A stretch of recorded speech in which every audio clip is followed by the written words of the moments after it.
Welcome to this presentation on creativity and originality. In this talk, you will get an insight into different aspects of creativity and originality from my experience and point of view. Using the example of the creation of one of my paintings, I will talk about experiences in the creative process and how inner processes become outer art and thus also products. These products, for example, paintings, gain a life of their own, which in turn also does something to us. I will describe basic experiences during the talk. They are actually not my personal experiences, even though I describe them as my own. Probably you know them in a similar way. The subtitles of the presentation is From the Inside to the Outside and Back. The origin is inside. The first part of the lecture gives insight into inner processes of artistic work, and the second part shows what has developed on the outside as a result. In order to come back to the inside, we will look at some selected paintings at the end in the third part. Perhaps you will experience how the paintings can help us back to the subtle worlds. Most of the pictorial elements used in the first part of the talk were used in the process of creating the picture Virgo, Idun giving the apples of immortality. Idun is a Norse goddess, but the principle she represents is something universal. All research and searching for solutions to problems requires creative thinking, especially the increase of mysterious diseases and their effects on society, like the current pandemic, is something which challenges people to be highly creative and inventive. Creative thinking should actually be encouraged in schools. However, research shows that teachers prefer the less creative children because creative children break rules as soon as they learn them. They are non-conformist and unconventional, in short, original. We prefer what remains the same and predictable to what is new and changing. This effect of choosing sameness can also be found in politics, business, and research. But this kills the creative potential. However, the energies of the Aquarian age now unfolding accelerate very sudden and extreme changes. We must be open to all possibilities. Creativity and originality are closely related. Today, creativity is mainly used to create products in the arts, fashion, communications, advertising, and entertainment industries. Products and offers today have to be original and trendy. Those who present themselves in an original way on YouTube or Instagram can market themselves well. Creativity and originality are thus an economic good that is measured by financial success. The prices paid for artists' works are seen as a sign of their value. The latest stage of this craze are the non-fungible tokens, NFT, cryptographic keys stored in a blockchain. Digital artworks with such a unique electronic signature as a proof of ownership are being sold for incredible auction prices. Recently, a collage of virtual images by digital artist Beeple was sold in an auction as NFT token for $96 million. Is it a sign of the high value of such artworks or of a high-grade form of delusion around the urge of profession? possessions. The managers of the business of creativity are called chief creative officers. Even if they don't openly call it like that, the activities of the creative industries are strongly driven by the driving forces of the masses, striving for glamour and fame through power, money, influence, and also sexual attractiveness. Such motives do not point the way inward to the true sources of creativity and originality. Creativity as an expression of spirituality, or also for expressing subtle realities, exists in many artists, but also in other people expressing their fields of endeavor. They advance into the subtle realms and draw inspiration from there for their work. One of the great contemporary artists, the Icelander Olafu Eliasson, has a studio in Berlin where people from a wide variety of professions work together, resulting in a concentrated collective creativity. In the process, Eliasson questions human self-reference. For the recent exhibition called Life, for example, he had the windows of the Swiss Museum Fondation Bayerle near Basel removed to include trees, plants, and animals. He said, maybe an animal wants to come in. The separation between man and nature was to be overcome. Incidentally, Eliasson was born in 1967 under the sign of Aquarius and brings original and revelatory new Aquarian thinking and action to art. Hollywood also often brings subtle realities to the screen, sensitizing the masses to spiritual themes. We can think of the science fiction film Avatar by James Cameron. However, when showiness and activism take center stage, they can obstruct the way inward. The origin of creativity and originality remains hidden behind the forms of appearance. Access opens up to us only when we become silent and look deep within.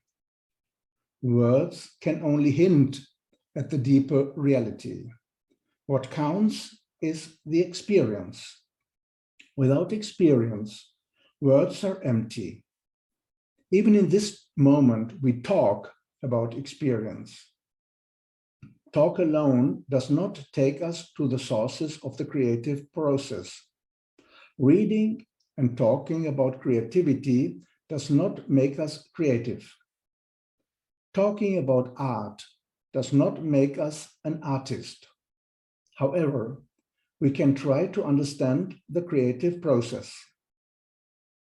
It is the same with spirituality, not by listening, reading, or talking, but only by persistent, rhythmic spiritual practice do we reach the deeper levels of our being.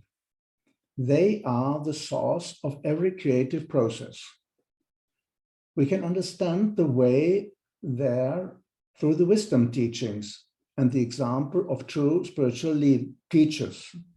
Even before we consciously experience the source of the creative process, we can approach it through alignment and visualization. When I talk about my experiences in the following, it is not something personal.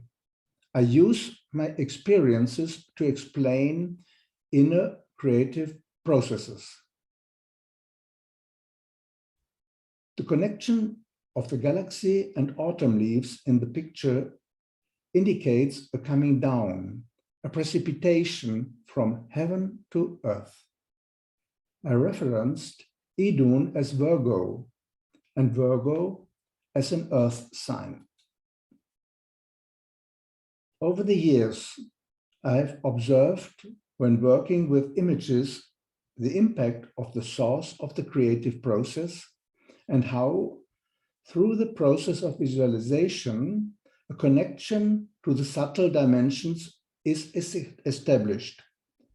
Visualizing and rhythmic working are the core elements in being able to receive impulses for creative work from this source. Friends told me they could not visualize anything and did not know how to visualize. Master Moria suggests that if we can't imagine anything, we can at least try to guess what it might be like. So we can slowly develop visualization, and from visualization, we then develop vision. When we attempt to imagine something we can't see yet, we are actually training our thinking. For example, look at the picture and try to guess the next step as to how it might look. What looks like a flame in this picture here is designed with a crystal we saw in a former photo. Being itself is inventive. Of course, it is not spiritually correct to ascribe such a quality to the absolute being. Actually, I should say the entity, entirety, but for the sake of simplicity, let's leave it that way. Being always brings forth new life and thus creativity. Being is creative. We see its creativity in the beauty of a rose, the majesty of a sunset, in the fascinating structure of a crystal. These active creative forces are within each one of us. They manifest through us when we participate and contribute by our actions to the unfoldment and the beauty of the greater whole. Actions of goodwill, performed with mindfulness and love, manifest creativity in beautiful and ever original ways. When I work with the images, it is of utmost importance that I am open to the unexpected and feel into what it wants to tell me in the current process. I get stuck if I'm not receptive to that which seeks to manifest. If I have concepts in my head of how it should be, the living flow quickly freezes, even if I often don't notice it right away. I may notice it by the fact that the structure in the picture repeats itself. The freshness of the energy disappears in me. My concentration wanes and I become tired. When consciousness withdraws, thinking crystallizes. As soon as something becomes routine, originality ceases. Then I leave the work for a moment, take a short nap, or continue only the next day. Often the next morning, during yoga asanas or meditation, surprising thoughts come to me about how to continue the painting. By letting go, thinking comes to a rest, and from the inner core, the next step can freshly unfold. I've gotten stuck in the creative process. When I get really stuck in a creative process and don't know what to do, I make myself aware that these paintings are not really my paintings, but that they want to manifest themselves through me. I consciously offer myself again for collaboration with a plan for creating of the picture. Then usually and shortly afterwards, something new, fresh, and somehow surprising comes in. When working on the painting, I suddenly saw this statue of Idun from 18 1958 by Herman Willem Bissen, a Danish artist. In my collection of materials, I knew Idun would be in the center of the next picture. In Norse mythology, Idun is a goddess of immortality. She guards the golden apples that gives the gods back their lost eternal youth and immortality. We are these gods who have lost our eternal youth with the material bodies, and we are able to discover it again by returning to the spiritual. The symbolic meaning of Idun, offering the apples of immortality, is like a reversal of the story of the temptation of Adam and Eve. By eating the apple, the humans lost paradise to develop the experience of the material world. Idun offers the divine apples so that we regain the experience of immortality. I feel that the process of creation and also the image do not belong to me, but I help to let the image to emerge. I receive, I do not create. Therefore, I do not sign any of the pictures directly, for the sake of convention, only on the back of prints.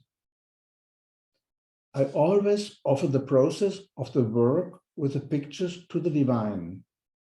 The inner attitude of offering is of utmost importance. I always ask at the beginning of the inner preparation for the next picture whether I should continue working or whether it is now finished. I listen, and then there is the answer, the certainty, like a silent voice, that it will continue, that is not for me, but for the inspiration of the people who will one day see the picture, and that something new and beautiful will unfold, like a new flower. This is like receiving the subtle impulse that is there long before anything inwardly begins to concretize. It is not an image. It is more like an energy center. It guides me and gives me certainty that a new image will come soon. It is not a belief. It is not a vision, and it continually pushes me to seek. After that, it usually takes a longer period of preparation until the circumstances are right and there is some time available in the constant stream of everyday work. This time of inner pregnancy is usually characterized by a subtle restlessness. Something is pressing inside me, but I cannot express it clearly. I don't see it. I don't know what it will be. Something wants to come forth, but I don't know exactly what, when, and how. But mostly I feel the when subtly approaching. This uncertainty is sometimes unpleasant. I often ask, is it coming this week? No, no time yet. Other things still need to be done. Next week? At some point, I know it's time to begin. I begin working on the computer. When I'm inwardly awake and open, things fall into me, are impressed upon me. I see the elements coming to me that I need for the creative process. It is not the material that is essential, even if it is necessary for the work. It is what shows up through the material. It is an alchemical transformational process where the elements merge into the whole of the new image. While in the 80s, I experimented with different materials and formats. I now want to work with as little physical material as possible and always use the same format structure in different sizes.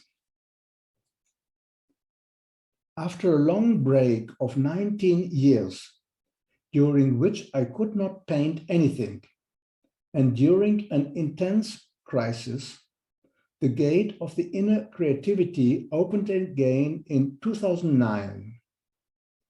The first attempts continued with the old way of working, which I had chosen up until 1990, but it no longer satisfied me. It had to become lighter and also take up less space. In the age of Aquarius, all matter becomes lighter. Aquarius is an air sign. Digital art fascinated me in its early days, but the purely digital was not my approach.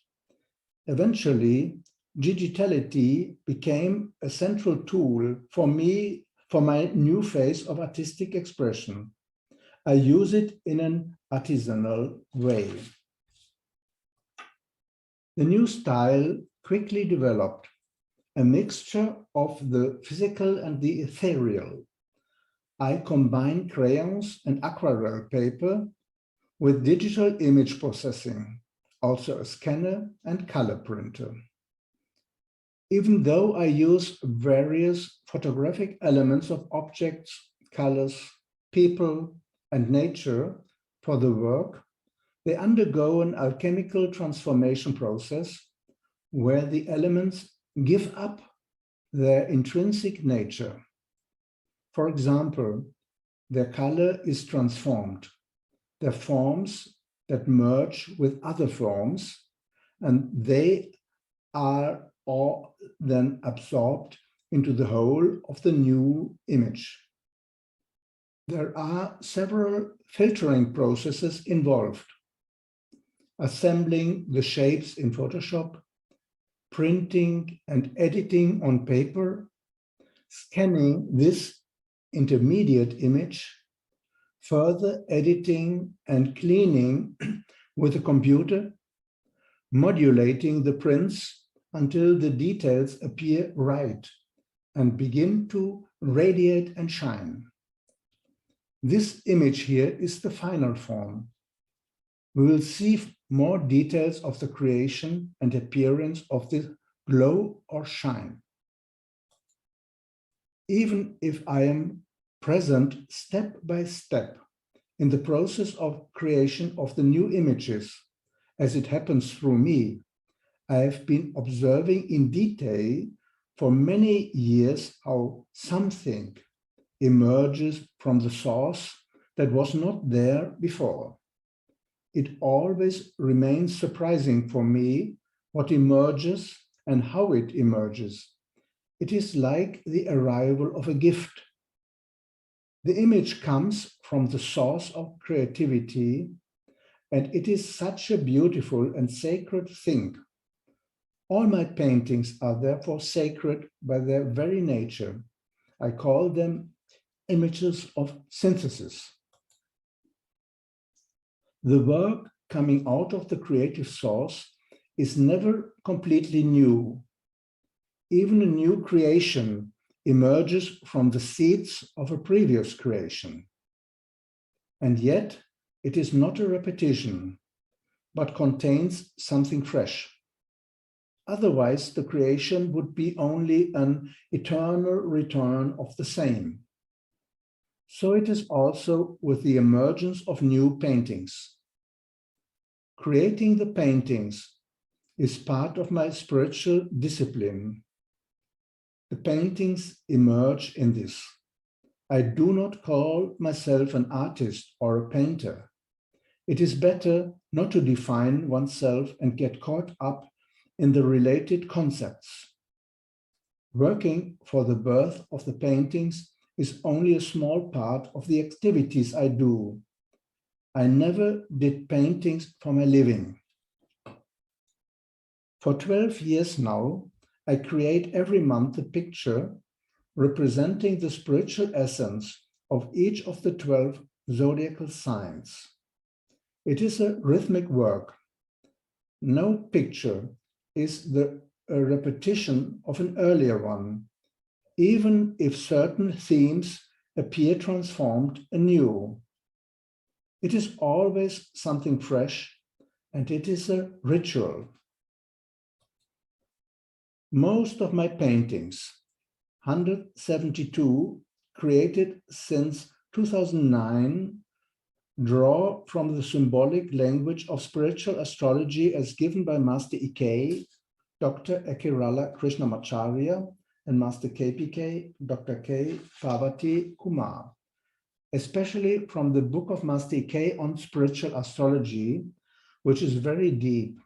I always read the chapter on the corresponding zodiacal sign in preparation for a painting. But then it is not a painting of this sign in symbolic language. It expresses a new vision, which is in harmony with the elements of the given symbolic language. After finishing a picture, I always look for the text excerpts from the teachings that corresponds to the meaning of the new picture. It is like verifying the image's message with an aspect of the wisdom teachings. The text and image are then published in the Vaisak newsletter. It is a monthly magazine of the World Gita Trust about teachings of the Masters of Wisdom in 5 languages and distributed globally. And as well in the Lunar Messenger, my monthly newsletter that appears on the Goodwill websites, Goodwill CH. However, I found that many people to whom I showed a picture to did not understand it. People who were not deeply familiar with the wisdom teachings and spiritual astrology felt attracted by the intense, clear colors, but the picture's message remained mysterious to them. The photo here shows the intermediate step of editing the printed raw version of the image. I realized to each picture belongs a key with which the viewer can open. Otherwise, they lack the entrance to an important dimension, which can lead into deeper areas of knowing. That is why I always write a text in which I describe the genesis of the picture and explain the symbolic elements. Each time I have to carefully think about how to describe the core of the message in a short and easily understandable way, so that the key can be accessed and used. To make it as widely accessible as possible, the text is translated into 3 other languages. Shortly after the image and text are created, I publish them on the website ludgerphilips.org. Later, at the beginning of the corresponding month, they also appear on my blog and on 2 social media platforms. This is how the newly born image begins its journey into the world. The picture here shows a detail from the website with the painting and the description, as well as the motto and signet for the pictures, the stylized wave of life and the sun rising above it.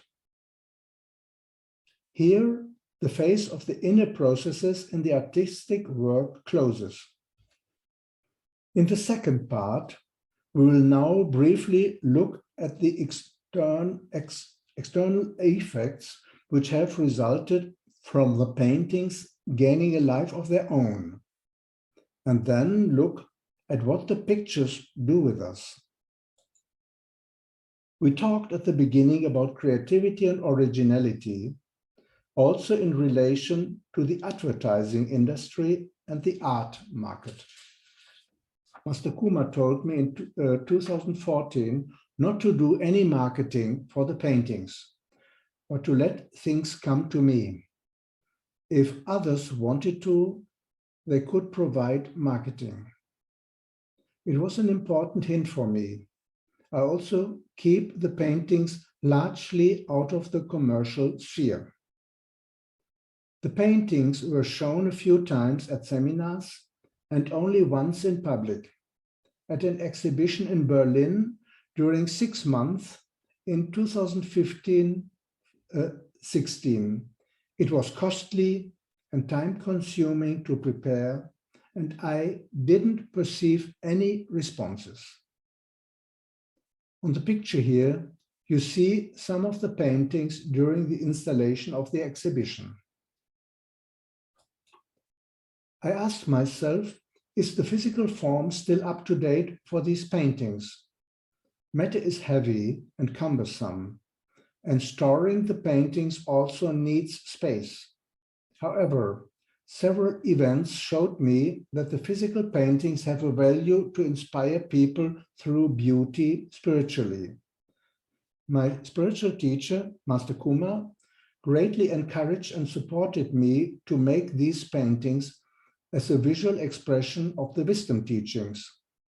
The photo here shows Sri Kuma presenting the book Spiritual Astrology Paintings at the Guru Puja celebrations in Simhachalam, India in January 2000. Fusion of East and West. In the background, you can see the picture of his spiritual teacher, Master Ike Krishnamacharya, and in the upper left corner, the picture of Master Moria.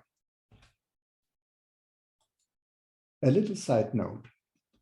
For 40 years now, I have been engaged in Theosophical wisdom teachings. Motives from this are reflected in many of my paintings. For 20 years, until COVID came, I went to India every January to Sri Kuma's seminars on eternal wisdom, where he spoke in depth for 2 to 4 weeks on cosmogenesis and anthropogenesis. Recently, we published a book from his 2005 seminar in India, where I met Chuck and where Master Kuma spoke about Madame Blavatsky's teaching on the 7 races from the Secret Doctrine. We intensely searched with a team to overcome the term race, which is much disputed in today's world and used with regard to skin color and ethnic origin. We replaced it by wave. In a similar way to what I described earlier, I searched a photo for the book cover, and found this picture with 7 waves on Wikipedia, which we reworked a bit. The title of the book is The 7 Waves of Life, The Path of Human Evolution. It was published beginning of this year. The digital images can multiply as many times as we like. I consider all of them as original because they all come from the one source of creativity and originality. I never set prices for them, but leave it to the people how they want to deal with it. Not charging money does not mean that the images are valueless. I am releasing the images for free download, even in high resolution. The images can then go in any direction they want. I release them freely. The picture here shows the photo book created in 2020 for the anniversary of 10 years of Images of Synthesis. The book is available in digital form on the website. The images have already gone in many directions around the globe. Many have used them for different purposes. This painting here, acquaintances have printed themselves on canvas. It hangs in their house near Barcelona. It is called Aquarius, the twin gods and the downpour of cosmic energies. I saw it during a visit.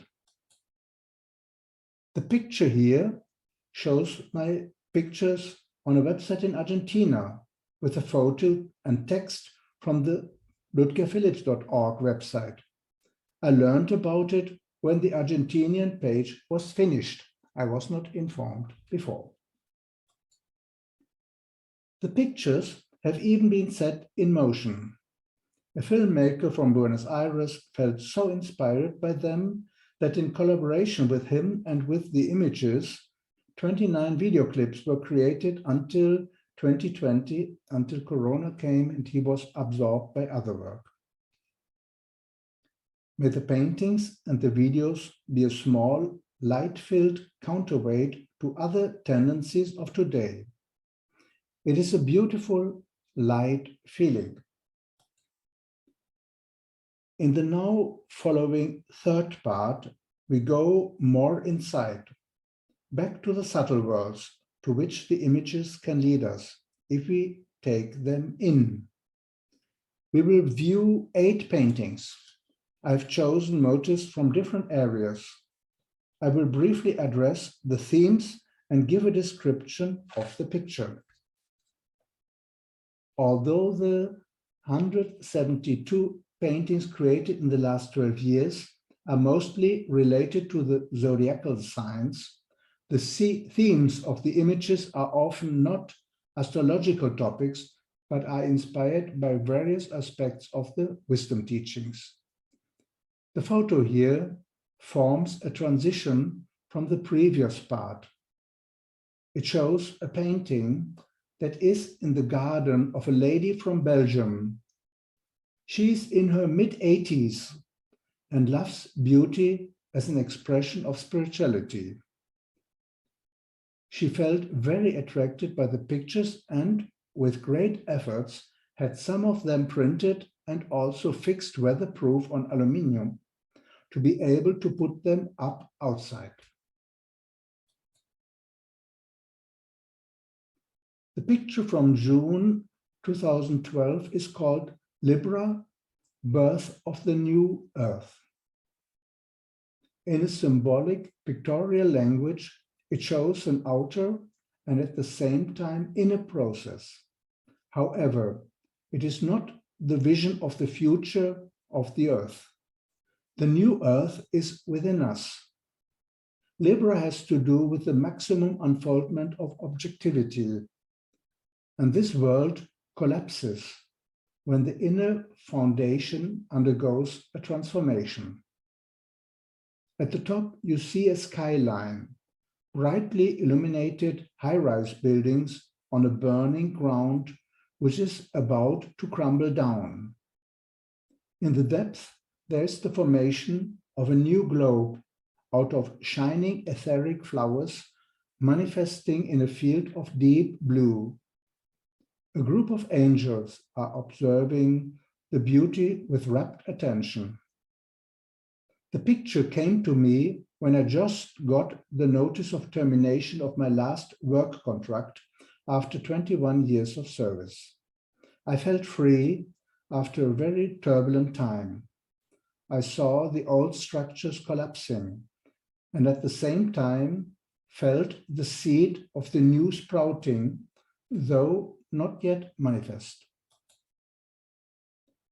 The second image, Pisces, Flower of Time Cycles, from November 2017, shows a cosmological movement.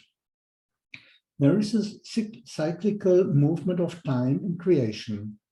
It is like the growth of a seed to a tree, bringing forth new seeds. The wisdom teachings explain that there is no end to existence. When a physical form is dissolved, it does not end, but continues to exist on subtler planes. With 7 cosmic pulsations, the creation descends and ascends again. From innermost realms, it comes down to objectivity. And after a while, the direction is changed and there is again an ascent via subtle and causal states to the absolute state.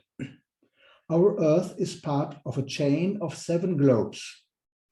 There are Earths in preparation in 3 preceding states. We are on this present Earth in the 4th state, and there are Earth in recession in 3 succeeding states. I illustrated this great pulsation with a circle of the serpent eating its tail, a symbol of the eternal movement of time. I created 3 semi-transparent globes on the descending arc and 3 globes on the ascending arc, with a crescent of the present Earth at the center. I transformed a photo of the gears of an old pocket watch from Wikimedia Sachin Sandhu and placed it in a desert-like surrounding, symbolizing the slow movement of time. From its center grows a Brahma Kamala flower, transformed from a Wikimedia photo by Shwiki, a mundane replica of a celestial flower growing at high altitudes in the Himalayas, symbolizing the sublime unfoldment of nature. I have painted other pictures to these great cycles of time. They can be found on my website. The third image, Aries, the Sun Cuts the Equator of Mother Earth, December 2019, gives the view of the Earth in the ancient science of superimposition called Nyasa Vidya by the Eastern sages. In this, they imagine themselves permeating the whole Earth. They meditate the North Pole in their head center, the South Pole in their base center, the equator in their solar plexus, and the Himalayas in their heart. They inwardly study the currents of magnetism that flow around the Earth and use them to purify the centers along their spine and to free the thoughts from personal influences. Likewise, correspondences can be established between the parts of the body and the planets, the sun signs, or the planes of consciousness. When our orientation to a larger system is complete, the energies of our system are rearranged in accordance with the larger system. Disorder is brought back to order. Thereby, one radiates and remains magnetic. The painting shows from an inner perspective how the sun cuts the equator at spring equinox on his seemingly journey from south to north. It is the beginning of Aries, and this is the beginning of a new cycle. The image visualizes the sun cutting the equator from an inner perspective. The picture shows Mother Earth sitting inside the globe, and the sun at her navel cuts the plane of the equator. Inwardly, the equator corresponds to the navel center. Above and below are the 2 tropics. At her head, there is the shape, at her heart, there is the shape of India and the Himalayas as her breast jewel. The North Pole is at the top of her head. In the upper left corner, you see Mars, the ruler of Aries. And in the right corner, there is the constellation Aries. The fourth painting, Cancer, the descent of the solar angel into the body, is from February 2013.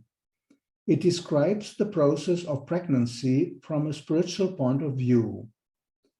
Cancer is the sign of the return of the soul into a physical body, and thus it is related to the process of reincarnation. The moon is also the symbol of the generative life which gives birth to forms. In the upper part of the image, you can see the moon and behind it, the glow of the sun.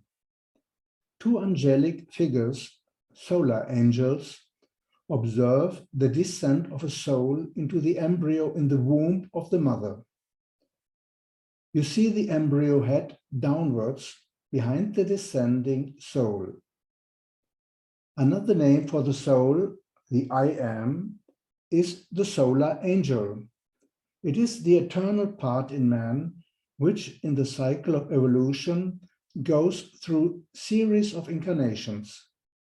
The body is also called the lunar angel. It serves as a vehicle for the incarnation of the solar angel. For the left angel, I choose an extract from a painting of Franz Dvorak, and for the one on the right side, an extract from a painting of Edward Robert Hughes, a drawing of William Hunter for the embryo in the uterus. For the illustration of the descending solar angel, I took an image of Ilmatar, the divine spirit of the air, by Robert William Ekman. The fifth image is from August 2011. It is called Scorpio, the Dark Mother and the Consequences of Blindness, and it forms an antithesis to a feel-good esotericism that likes to close the eyes to the state of the planet and man-made disasters.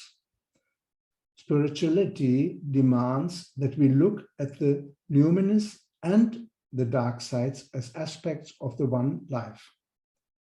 The picture gives a spiritual view of an environmental catastrophe, but it is also a warning cry against the effects of a reckless exploitation of Mother Earth. If the devas, the subtle intelligences, are massively disturbed, this has catastrophic consequences. I used the photo of the burning oil platform Deepwater Horizon, which has sunk in 2010 in the Gulf of Mexico, surrounded by firefighting vessels in their futile attempt to save the platform from sinking. It thus becomes a symbol of human arrogance, exploiting nature and thinking that they can escape from the consequences. I arranged a drawing of Mother Kali, representing the dark and fearful aspect of nature as part of the divine, and integrated it into the image. The fire of the burning platform becomes one with the fury of the Divine Mother, an apocalyptic beacon of destruction, but also a symbol of one's own dark, unpurged emotions. I have painted other similar images of warnings. The sixth image from April 2020 is Leo, Group Consciousness, Common Purpose. It visually depicts the planetary process of the elevation of consciousness in which the aspirants and disciples participate. Leo stands for the birth of the soul into group consciousness. As soon as the soul in us awakens, we begin to live in the higher consciousness or group consciousness. There is no more need for us to limits and separations like this is my group, your group, his group. It is only one group of all beings of the universe. It is one entity called by many names in many groups. The purpose of hierarchy is to release the humanity from its concretized bondages and perceived limitations so that they can cooperate with a greater purpose, the plan for the evolution of our planet. This picture visualizes the joint orientation of the group towards the higher purpose. For the depiction of the larger group below, a photo of a group life at Mount Shasta, USA, was duplicated and mirrored. Above, there are pictures from online group meetings fused together as an expression of the physical and etheric interconnectedness. A staircase leads the view to the globe in the background, and there to Shambhala. Shambhala is the etheric residence of Sanat Kumara in the Gobi Desert, where the purpose of God for our planet is known. He is the regent of the planet, indicated by the crown at the top of the globe. On the left, you see the constellation Leo, and on the right, the glyph of the sign. The central axis was formed with the help of a photo of a galaxy. It reminds us that our system is part of a larger system and is aligned with it. The seventh image from November 2017 is Aries Planet Blossom. I visualized the Earth inside the petals of a huge flower. For this, I worked on a photo of a Brahma Kamala flower, Saussure obvalata, transformed from a Wikimedia photo by Sujay25, making it glow like a lantern. I created the starry background with the help of the Stellarium software. The stars are like fireflies blinking in the darkness of a magical garden. All the stars and planets are the physical bodies of great conscious entities expressing themselves through these forms. Just as we have incarnated into our bodies to grow and to make experiences, these sublime beings also live in their planetary globes to undergo their evolution on a cosmic scale. All the stars in the sky are at various stages of evolution. There are planetary entities higher than our planet, and there are suns higher than our sun. Like a flower that grows and unfolds to bring forth seeds for future flowers, our planet also unfolds like a beautiful flower, preparing future stages of evolutionary growth. The eighth image from November 2015 is Pisces, Alpha in Omega, Omega in Alpha. It now concludes our reflections and lifts us into cosmic dimensions of the inner being. Pisces is seen as the end of the zodiacal year, which leads to the next annual cycle, beginning with the vernal equinox. For a disciple on the spiritual path, Pisces is the beginning of the cycle, since he moves in the retrograde direction towards the origin. In mundane astrology, Pisces corresponds to the feet, whereas for the disciple, it is located above the head. In the body of the yogi, it is related to the pineal gland and the pituitary body, which aid to produce light of the higher bridge to cosmic realms of consciousness. This light is the expression of the eternal now, the fusion of the beginning and the ending of creation.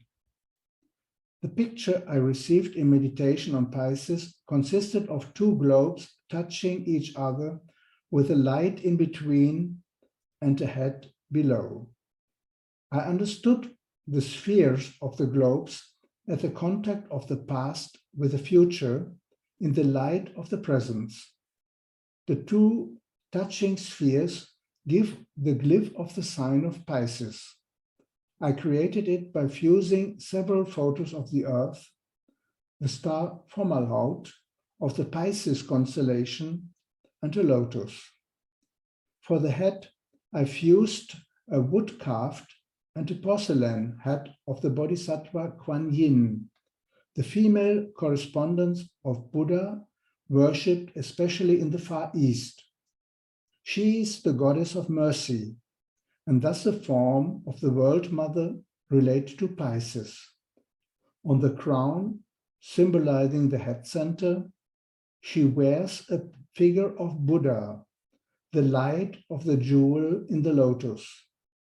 On her front, I integrated the bridge of light between the pineal and the pituitary, linking to the cosmic light.